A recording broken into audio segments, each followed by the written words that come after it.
my Civil War collection of about 46 years worth of relic hunting. A little bit of trading, a little bit of buying, but basically the majority of what you see here is all been dug by myself. Some I traded for, out of others. Yeah. And a lot of things, that are not necessarily in this area, you either got to buy or got to trade for. Mm-hmm. But to me, the relics talk. I mean, I love the history. In high school and college, I hated history. Memorizing dates and names, I just didn't make it. But as far as when you get into a story, letting the relic talk for you. And you're the next person to touch that after that soldier dropped it 150 years ago. Finding it with a metal detector, then be able to put a story with it, to me, that's it. Yeah. This one came out of Resaca, Georgia. The battle down there, we got out the creek. Well, why's it bent? Well, here's an x-ray. Here's the barrel, here's the bullet, a Confederate infield, and a Yankee rifle. Where's the room for the powder? There's no room. What happened, in the heat of the battle, everybody's shooting, bullets whizzing here and there, the wind is probably blowing. You poured the powder down the barrel, either missed, the wind blew it, ran the bullet down, put a percussion cap on and fired. Guess what? Don't happen. Yeah. You got a useless gun. Yeah. Well, no, that's not true. You got a thing called the ball puller. Right. Like a little wood screw. Goes on the end of the ramrod. Yeah. But if you drop that in the leaves in battlefield conditions, what's the chances of finding that again? It's gone. It's gone. So what does he do? He just threw his rifle down, picked up another one that a buddy or somebody wounded or killed dropped, and kept on fighting. Well, after the Battle of Resaca, the Yankees left 2 regiments on the battlefield for 2 purposes. One, make sure the Confederates didn't go around the hills, come in back behind and start the battle all over again. And 2, to pick up the battlefield. That which was in good condition, save for reissue. That which was damaged, to destroy. So if the Confederates came back, they couldn't use it again. So, wrapped around a tree. Okay. Well, you break a limb off a tree, a dead limb, it just snaps off. A live limb. Well, we found this in the Houston River. And laying right about there is the trigger guard. Look at the back of it. Oh yeah. Twisted up like a Bent and twisted. Yep. like a pig's tail. Yeah. And then thrown in. Yeah. Got rid So of no it. one can ever use that rifle again. Yeah. And you come on 150 years later and dig it Yeah. up. Yeah. Cool. This one, about 200 yards from that one came out. Yeah. Oh, right. Around the bend here, I got another one that came out of the same creek. You think the relics don't tell you stories? Well, Are these playing cards from the period? Yep. How about that? You Really? notice something wrong about them? No numbers. No numbers. no. Many of the soldiers were illiterate. Oh, okay. So numbers meant that to count the. But have you Don't ever imagine. seen a 2-year-old kid that didn't know McDonald's? Yeah. He can't read. But he knows his hearts and his Yeah. clubs. It's the same thing. Yeah. Same thing. This sword here, Whoa. I found. I didn't dig it. I found it down on Rocky Face Mountain down here, which is about 25 miles south of us. When I was a whole lot better shape than I am now. This particular day, I've been to about 1,000 foot high. I've been to the top and the down 5 times that day hunting. And I sitting down on a log smoking a cigarette and just looking around. About 100 feet away is a tree, one that comes up and kind of splits. I saw that in the crotch of that tree. Oh, come on. That's crazy. I looked and I twisted and I looked, trying to. That looks like a Necron sword. It's got to be. Finally, I finished my cigarette, crushed it out so it wouldn't make it start a fire. went over and lifted it out of the crotch of a tree. Wow. If it had been left there by a Civil War soldier, the tree had been growing around it, and nobody get it. Yeah. My feeling is 2 or 3 years before, a relic hunter found it, and rather than carry it around all day, Stuck in a tree. Put it somewhere. he put it where he could find it again. Yep. Come back later. Yeah. And I found it. You know, I have the story is well known, and nobody has said I know who lost it, Right. or somebody's told me that somebody lost a sword that way. The word has never gotten out as whoever Somebody did. wasn't supposed to be on the land that found it. Now, it comes out of the scabbard. Oh, look at the condition of that thing. It's been hit either by a mini ball. My guess is probably a piece of shrapnel. The rest of it is up there on the side of the mountain someplace. In this area, you usually have the inspector's marks, initials, and a date or something. On this one is EC, Mexico. Now, what in the hell is a Mexican sword doing in the Civil War? On the other side of the Mexican state seal, some soldier from the Mexican War Veteran. brought it home as a souvenir, hung it over the fireplace. The Civil War started. He took it down and took it with him. Our Texans Got had it down from the here, Revolution. got down here in Rocky Face. Got hit by a piece of shrapnel, and then 100-something years later, the sword is found. Yeah. Here is your famous Spencer carbine. This is the one that the soldiers were accused, the Yankee soldiers were accused of loading on Sunday, shooting all week. Down the butt, 7 rounds, 56 caliber rimfire. Cock it, fire. Wow. Yeah, that's pretty. Now this That's a revolution. here. Yeah. There you go.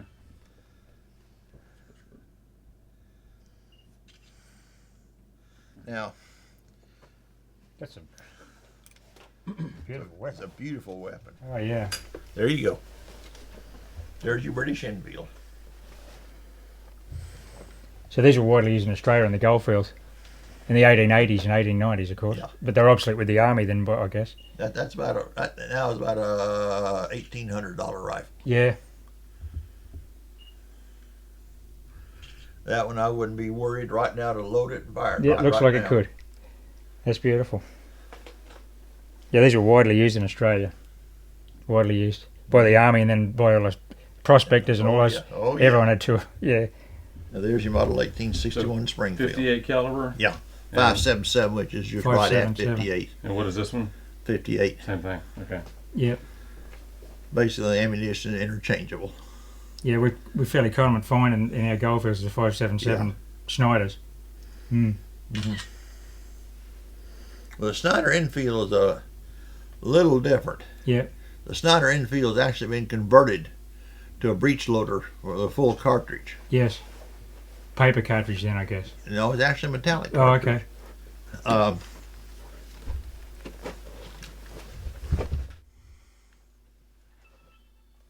and the way it works. The ejector. Oh, yeah. So what sort of rate of fire could you get on this with a skillful rifleman? That's a nice little weapon. Yeah, it sure is. Easy to carry on a horseback too. And believe it or not, this one I paid $20 for. Oh, come on. This was back in the 1960s.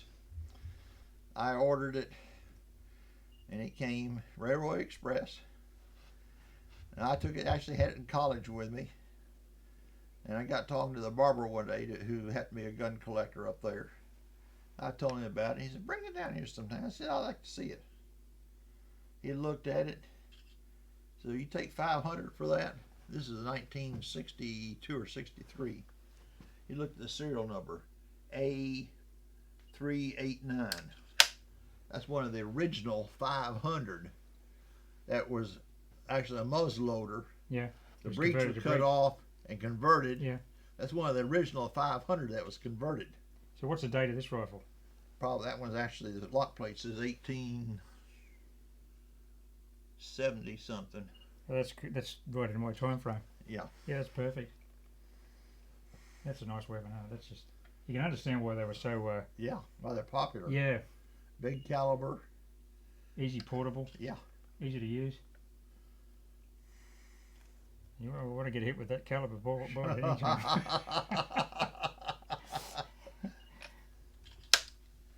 See the three heavy hooks on it? That's your belt buckle. It's all lead backfill. Yeah. You Righto. got a brass Brass skin. front. Yeah. You got the hooks, which are made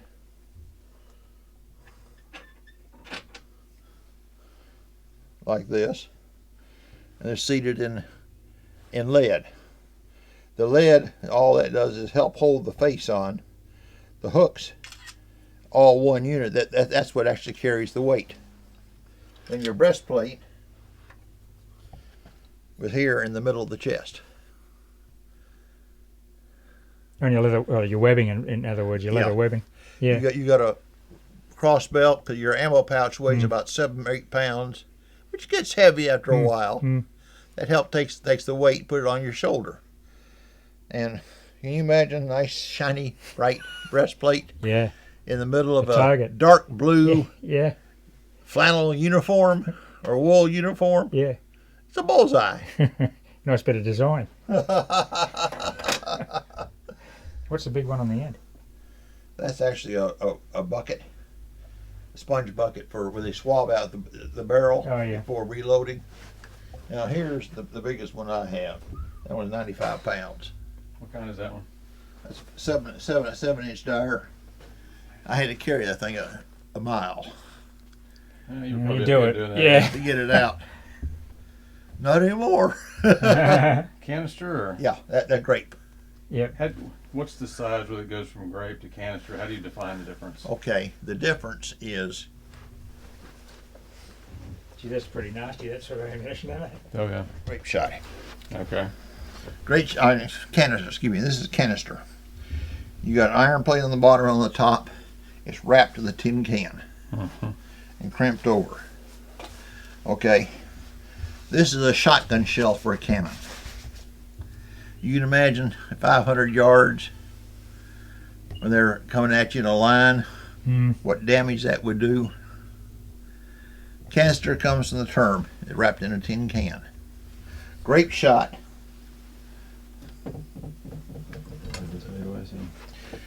is here. There's only 9 balls. Can we set them side by side? Is it too heavy to lift? So what's the grape used against cavalry or something? Nagel. Oh, okay. That Yeah. knocked down all kind of people there. Yeah. For a grape shot, Against your riverboats and there's things. nine balls, a heavy top plate, a heavy bottom plate, and 2 rings. That's used to tear out enemy ships' rigging, Oh, yeah. their sails and their masts. And that would do a severe job on it. But it's the same. It's 9 balls, 2 rings, and 2 plates, Oh, yeah. and a bolt. There's still a little bigger than that though too, isn't there? Yeah. 'Cause I dug one that's bigger than a Yeah, golf ball I a got couple weeks another ago. over there. You got your bottom, your sides, your top, all lead soldered together. You put your preserves in. Then you have this piece, which is soldered into that groove. Then you start boiling it again. When the liquid starts to come out, you know there's no air left. You put a little drop of solder right there, and it's sealed. Of course, lead solder, lead's kind of poisonous. Yeah, with your peaches in there. They didn't know it back then. No. Now look at this one. What happened? Tin exploded too hot. I think it got a little botulism in there. Yeah.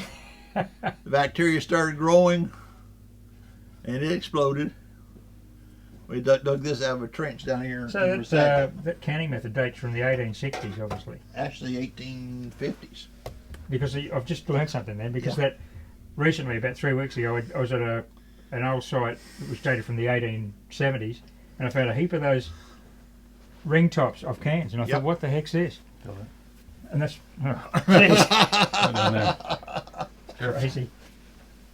Yeah, I dug a heap of those ring tops in one camp, Yeah. like a goldfields camp, and then I've just learned what that Yeah, is. It's because exactly, there were exactly. bottoms and tops, and they're rusty, but they're still preserved. Yeah, and you usually that part preserves real well. Yeah. It's heavier tin. It's got all that lead on it. Yep. And it doesn't rust up as bad. And it rings out really well on a metal detector. Oh yes, it does. Oh yes, it does. Yeah. That's amazing. We were digging heaps of those O's, and I thought, what the heck are these things? Yeah. Tins with holes in them. Now you know. Yeah, And to me, it's a wonderful little relic. it is. Let me ask you something on this. On the spurs there? Yeah. It's like the little US piece on the side. I've heard people dig that and call it a bit boss. But This, Ah, what's the difference, seeing it there like that and one they call the bit boss, for the horse? this is a horse bit. Okay. And that? That is the boss that goes. There's one on each side. Okay. This one over here is real scarce. That one actually came out of Nebraska. That's OVM, Ohio Volunteer Militia. About that. That's about $1,000 bit right now. So that little piece would just break off of that. And Well, it's actually not so much break off. There's two rivets, two brass rivets that go all the way through. Okay. That fuse it or rivet it in place. It's neat seeing the whole thing intact. Usually Yeah. you just see the little US piece, Yeah. that's Well, pretty good. To me, that just shows you how well equipped the Union Army was when they can go to that sort of detail on their gear. All right. Right. Fit on with that sort of gear when you're at war. Mm-hmm. They got the power of the government behind them. So. Yeah, they're well financed.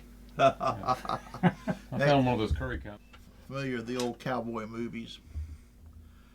The banditos run right up to the stagecoach, hold it up, tell them to throw down the money chest, Yeah, good luck. and they grab it in one hand Right. and ride off into the sunset.